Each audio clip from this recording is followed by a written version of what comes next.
नमस्कार बच्चों आज हम पढ़ रहे हैं चैप्टर 2 पॉलिटिकल साइंस का contemporary politics and बाइपोलरिटी।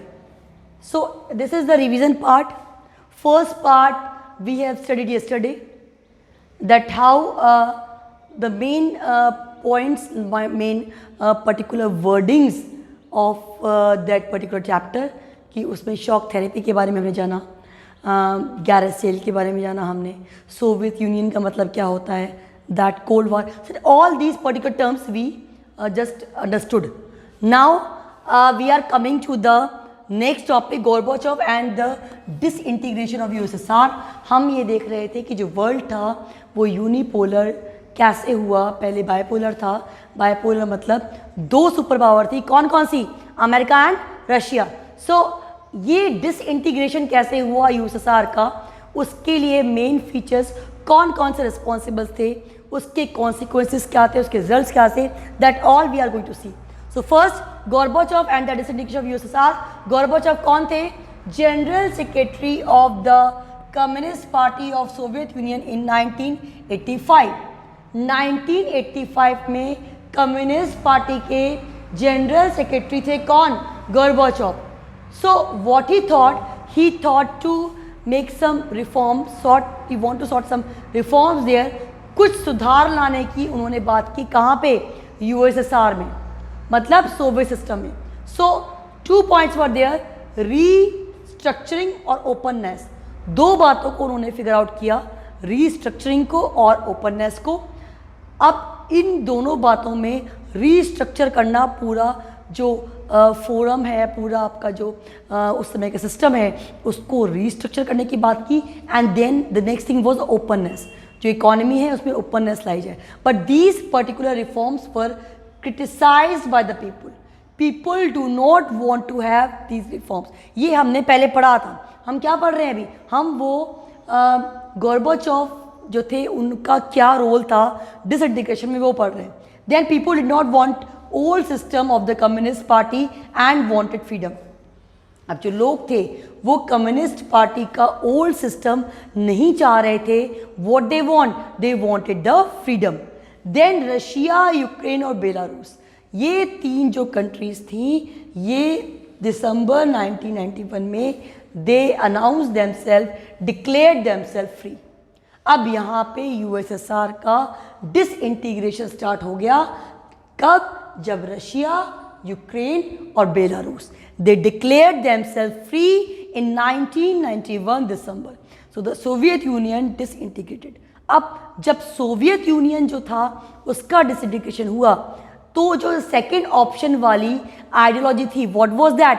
That was the capitalist. So capitalist was adopted.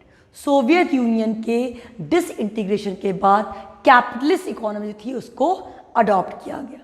Now, if we see the reasons of disintegration, disintegration के reasons क्या थे? Internal weakness of Soviet political and economic system।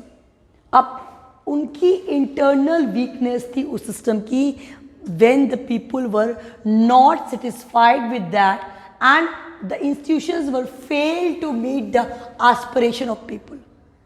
और लोगों की aspiration, what the people were expecting from the government, they wanted to have the welfare motive of the government, उस सब से वो जो थे उनको fulfill नहीं कर पाए।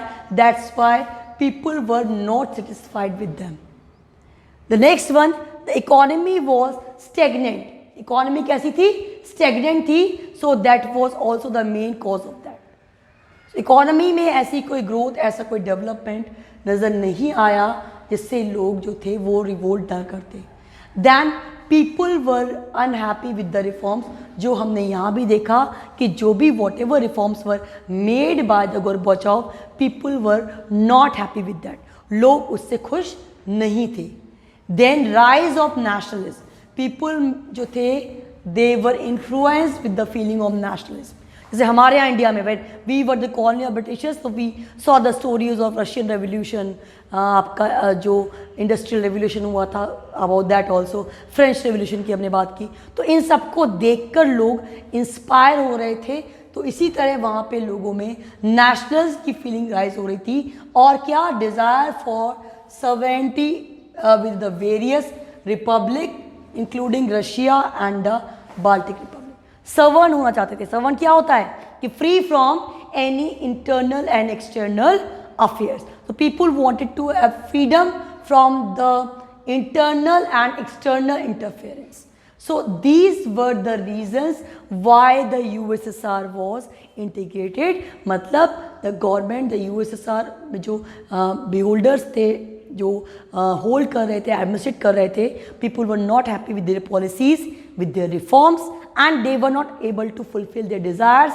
And their system was having their own weakness.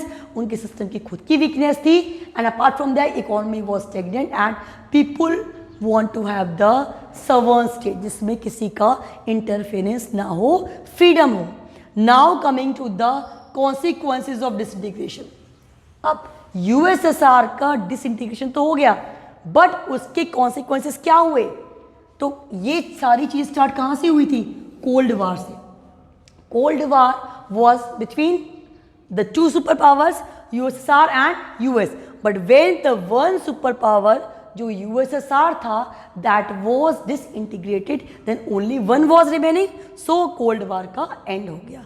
Then power relations changed. Power relations change क्योंकि अब वो दो ग्रुप रहे ही नहीं जिन पे कंट्रीज आपस में डिवाइड हो गई थी. Then US जो थे वो सोल सुपर पावर हो गया क्योंकि अभी दो थे. दो कौन कौन से थे? US and USSR. So now when there was the disintegration of USSR का एग्जिस्टेंस ही नहीं है. Then one whole super power was US. Emergence of the new countries. अब नई कंट्रीज जो थी उनको आगे आने का मौका मिला जो कि हमने कल बात की थी मल्टीपोलर वर्ल्ड. मतलब when the new countries emerged, so they were the new players, they were the new ones to show their own identity. अपनी आइडेंटिटी को शो करने वाले वो नई कंट्री जो थी उनका इमरजेंस हुआ. इसका मतलब हम इसको ऐसे भी कह सकते हैं कि now the world was multipolar. So here हमने देखा कि गोर्बाचोव जो थे how he made some reforms, how the reforms were denied by the people, and what were the reasons. Reasons were they were not able to fulfill the desire of the people. There was not economic and other developments, and the other thing, economy was stagnant, and the other thing was the people were not having their particular basic needs, and they are not seeing the way of fulfilling their basic need. Then the other thing, the feeling of nationalism emerged. They want to be sovereign. वो अपने आप को free होना चाहते थे, करना चाहते थे. So these were the reasons why the people were against the system of USSR. Communist party के अगेंस्ट क्यों हो गए और उसकी कॉन्सिक्वेंस क्या हुए? कोल्ड वार का एंड हो गया.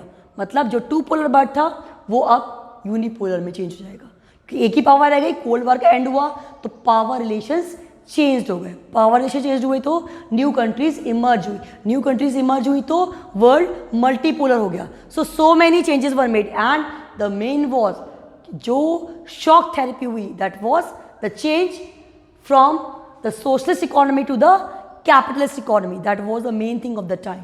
So these all things happened as the consequence of the USSR's disintegration. उसके disintegration से ये सारी चीज़ डेवलप हुई. अब उसके बाद हमने टॉपिक पढ़ा था कि शॉक थेरेपी कैसे डेवलप हुई, कैसे जो ड्रास्टिक चेंज करवाया गया इकोनॉमिक वे में. जो सोशलिस्ट पार्ट था वो कैपिटलिस्ट में कन्वर्ट हुआ, but it created so many issues also कि so many countries were there जिनका जो इंडस्ट्रीज थी वो डीवैल्यूड कर दी गई. तो ये जो आपके गैरेज सेल के जैसा हुआ. So many complication that we have studied earlier also. So these were the things which were the part of the revision of the day. अब आप देखें, आपके 1 मार्क क्वेश्चन देख लीजिए आप. कम्युनिस्ट पार्टी के जनरल सेक्रेटरी कौन थे? गोर्बाचोव थे. कब फ्रेम हुए? 1985 में. दो कौन कौन से रिफॉर्म की बात करी? Restructuring and openness.